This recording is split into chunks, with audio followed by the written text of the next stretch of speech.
1 na 1. Ovozmoženo od Viva. Prirodno si je prirodno. Ali to preporučujem svakome ko se interesuje za zdrav život. Naprimjer, mjesec dana uopšte nisam otvarao kompjuter. Znači, telefon je bio skroz sklonjen. I uopšte nisam imao... I to me se toliko... vrati na korenita. Da. I to toliko čovjeka opusti. I onda sam poslije skonto da je fantastična stvar to što Jevreji imaju da jedan dan u sedmici ne pale ništa. Tako je. I oni to imaju šabat. Sabat, I to je fantastična stvar. A ništa ne te košta? Ništa. Ništa nema da izgubiš ti.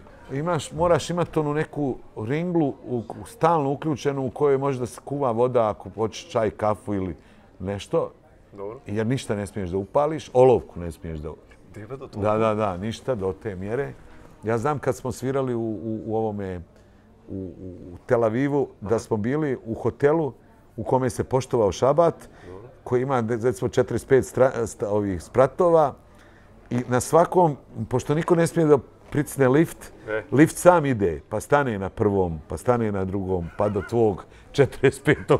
podludiš. Znači ti sediš na 45. nego vikaš liftom? Ne možeš, nema, jer je namješten da on ide gore.